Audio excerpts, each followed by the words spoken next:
Greg Tepper, Dave Campbell's Texas Football and TexasFootball.com here at the THSCA Coaching School and Convention in San Antonio with the head coach of the 4A Division II state champion, Pleasant Grove Hawks. It's Coach Josh Gibson.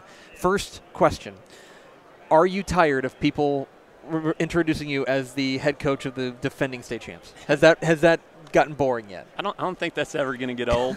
I hope they're doing it again in a couple of years, next year. I don't think you'd ever get tired of that label. Yeah, it's pretty special, and I want to touch on 2017 because it was so special for you guys. The state championship and the run, kind of a bit of an improbable run to go through the teams that you went through to get there. Now that you kind of had time to digest, when you look back at the team, what was it about that team that made it special? Yeah, just the buy-in. I mean, from day one, they were babies when we got there, and you give them this spill. If you buy in and do everything you're supposed to do, we're going to reap what you sow. So whatever you put in, we're going to get out. And we go one speed, and that's full tilt. We're going to put our heart and soul into each other. And those kids bought it. I mean, more than any team I've been around. I grew up with a dad who was a successful coach. He's been coaching 45 years, and more than half of that was in college. And my brother-in-law's been A&M Alabama with the Cowboys. My stepdad was an AD, and I've seen all their teams. I've never seen a team buy in more than these kids. And so you have to have a special group of kids that go, man, if you say don't step on a crack, coach, we won't do it. And they were like that. So just their buy-in and belief, it was awesome. Was there a moment where you think it clicked for them, where it was like, guys, if we keep doing this, it could be special? Yeah, I think the year before when we went back, we went to the shotgun wing tee and kind of messed everything up because we had a good quarterback coming up, and we wanted to throw the ball more. And we started off the year, we played, I think, 4 state-ranked teams, and my dad at Frisco was 9-1 that year and 2,000 students. So we start off 1-6, and we go back under center. And go back to the wing tee. We beat 3 state-ranked teams, go 3 rounds deep, lose 4 to Salina, and the kids knew at that point. They're like, we beat 3 state-ranked teams. We lost to the number 4 team. We're playing like a number 5, and we bring everybody back next year. And I think at that moment they knew that our winter, our spring, and our summer, we need to be going full tilt, and we'd have a chance at the whole thing. Well, and that's interesting that you bring that up because you talk to a lot of coaches, and they say the championships get won in February, sure, in March, and in spring ball, and during the summer and stuff like that. So I want to hear about this summer. What was this summer like? I mean, obviously it's a bit of a different vibe, I'm sure, around the program. But what was the summer like for you guys? Yeah, so we lose 16 starters, and we have a really good junior class that I think they've lost 1 game when they were all together. 7th, 8th, 9th grade. And so they're good. They're talented, but there's a big difference of playing with talented high school kids and replacing 9 college scholarship kids. That's a lot of kids to replace. So the work ethic was the same. The buy-in's been the same. That's been good.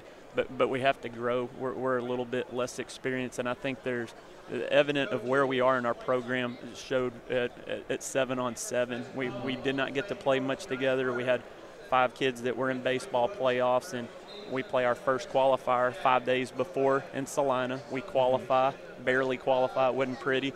We go down and get our teeth, kicked in against Melissa, and then play a little bit better against Stephenville. And then, there's growth in every game. And so the more experience they get, the better we get. And we end up going to the state championship, which is further than the year before. And it's a gimmick game for us. I mean, 7-on-7 is, but you can get a lot of stuff out of that. And I think the thing that we learned about ourselves is we're young, and we're gonna make some mistakes, but if we keep our heads right and stay believing in our program, we're always gonna get better. And our goal is to be playing deep into the season, and we might start off rough with our schedule. We might not, but I don't know if you get through like the Carthage and Henderson and all that stuff, and I don't think that's easy for anybody. No, you don't come out of that unscathed. Almost basically nobody does. It's an uncomfortable question, but it's a part of the reality. You win a state championship, you beat West Orange Stark, you do it in emphatic fashion, you do it on national television, you're going to get noticed. I'm certain, you don't have to confirm or deny, but I'm certain that you got some phone calls about, hey, why don't you come coach here? Because good coaches are good coaches, and you proved last year to a big audience that you're a good coach. You're still Pleasant Grove. Yeah. What is it about Pleasant Grove that makes it special? I think the kids in the community, just the buy-in. I've never seen, we talked about our kids buy-in, I've never seen a community buy into a program more than our community's bought into ours. And I kind of reflect back to when my dad was at Plano back in the 70s and 80s. They won 3 state titles, and there's just so much buy-in and belief in Plano. And I want to coach football in that type of era, and football's changed. But in East Texas, the Carthages, the Gilmers, there's a lot of setups out there that will take you back to that 1980s feel, and we have that right now at Pleasant Grove. And so, you know, I'm not going to say I didn't think about it, but then when those offers came and opportunities came, we look at what we have, and I feel like I'm playing with fire because we're just extremely happy and blessed to be there. It's a great thing. And the other thing, you know, we talked about this a little bit earlier before we started recording, is that everyone wins out there. Yeah. It is achieve after achieve after achieve. And like, do you just think it's contagious? Is there something in the water? Well, I think it's the way the state set up. I was from the Metroplex. I feel like 5 and 6A football, you know, for the most part, is dominated by the Metroplex. You still have your Cadies and Woodlands that are awesome every year, and you can go to Westlake and Lake Travis, of course, in Central Texas. Great programs, but there's so many in Dallas. And at the 4A level and 3A level, I mean, East Texas, you can even look at regional scores. You go through some of the games that we did, and like our 4th and 5th round game were easier to us than playing our last place team in Spring Hill. Spring Hill could have been playing us in week 5 of the playoffs or week 15 and giving us a great football game. They're a good football team. And just at that 4A level, Wascom, or 3A level 2, Wascom, you know, Newton, Kilgore, Carthage, Gilmer. It's just you're inundated with talent, and you have so many good teams. They sharpen each other. And so I think football's really good at 4 and 3A level in East Texas. And everything. You guys are winning basketball, you're winning baseball, you're winning everything. It's ridiculous. Okay, so last year, I think because it was Pleasant Grove's first time at a state championship game, I think we got to know some of your players. They became kind of household names, right? You know, Xavier Benson kind of springs to mind as a guy that very quickly became a household name across the state. Who's going to be that guy this year? Yeah, I think we have 2 kids that are very talented football players. Our quarterback, I think as a total package, he's the best quarterback I've coached in 18 years, and for him to go, you know, be a part of a team as a 16-0 sophomore starting quarterback, he's efficient. You watch him in that game, he puts some balls in holes, and we're a wing T team, but he'll take the guys out and throw for 2 hours a night during the summer just on his own. I mean, they'll jump the fence at the stadium, and I'm like, hey, you're not going to get in trouble for that. We're okay with that. You're not going to call the cops on him? But that's who he is, and he rallies all those guys. And then we had a running back, you know, that had over 1,000 yards, and I know you probably remember Rex Burkhead. Sure. He was coming up in Plano when I was going from Plano to Frisco, and this kid's cut from that cloth. I mean, he averaged almost 9 yards a carry as a sophomore. He got sophomore of our district, and he's a 4.54 kid, very strong, very balanced. He's going to be a very good football player. And then we have, you know, at one point when school year ended, we had the only 2 freshmen in the state that were offered. Only 2 freshmen in East Texas that were offered in Landon Jackson and Marcus Burris, and you got a 6'6" and a 6'5" defensive ends on both sides, and they're babies, you know. But Landon, I mean, he was an all-state kid last year, and he's preseason all-state this year as a sophomore, and Marcus is 260 pounds. He was 220 last year at this time, and I mean, they're grown men, and it's gonna take them a little bit of time to figure everything out up top, but I think they're going to be really productive for the next 3 years for Pleasant Grove, and you'll hear those names a lot. Well, and I'll tell you that, you know, they always say that if you've got big kids, that's a product of good coaching. So well done coaching those kids up to 6'6", 260. Yeah, I show you a picture of my son, and he's like I said, he's a miniature dachshund just like me. So, yeah, I didn't have a lot to do with that. I get to inherit those guys. You know, you're in a unique position to answer a question I've wanted to ask a lot of coaches, and it's about a rule change that they made at the UIL level, the instant replays at state championship games. They're going to install the instant replay system, kind of like a college system where it's been a booth call down. I don't know, nothing springs to mind as far as a really controversial play in West Orange in the title game.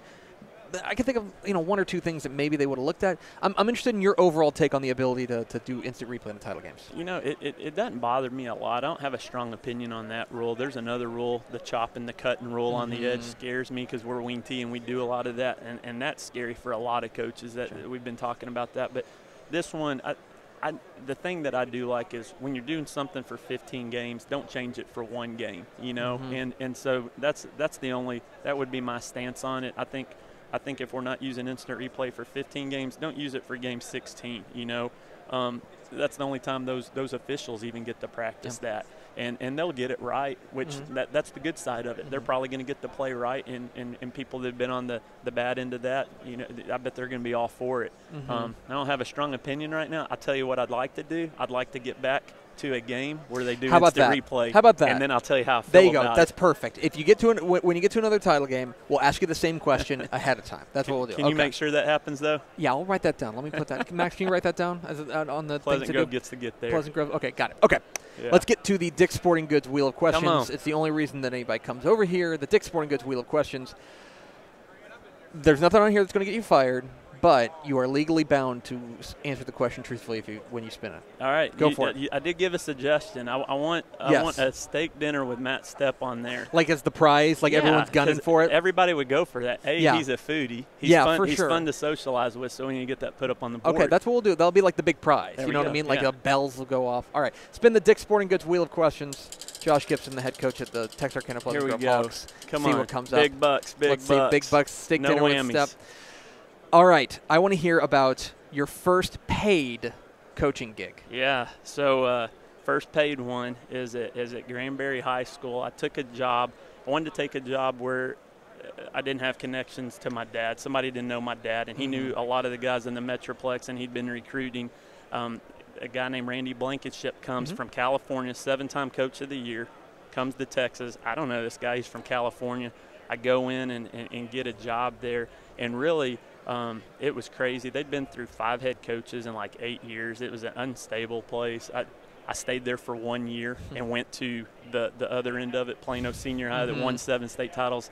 It still is on like their 4th coach from the same tree, from Clark, Kimbrough, you know, all that. But I learned some good stuff. I learned how to run the wing tee. And so when we struggled at Frisco with the schools getting split up and we go from district champ to 0-10, that's where we went back to the wing tee, and it was from Randy Blankenship, and it kind of taught us, hey, you can do something that most people at 5 and 6A level don't do.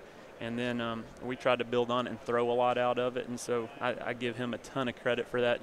He's a good man. He's a great football coach. Did you have to clean the locker room as a low man on the totem pole? You know, I did a little bit more of that at Plano. All the guys were like over 45 and 50. And it's a bigger staff, too. Yeah, and so I'm like, who's the guy that's going to drive the bus? I'll do that, coach. Yeah. Who's the guy that's going to clean out the storage room? I'll do that, coach. And I knew I couldn't bring a wealth of experience to Plano because they had such a talented staff, and I could bring energy and work ethic, so I did all the grunt work, and I was happy to do it. I wanted to be able to contribute to that staff. Well, and now you're a state champion. Come on. The head coach of the Pleasant Grove Hawks, Josh Gibson. Coach, appreciate your time. Congratulations. Thank you. Thanks for having me.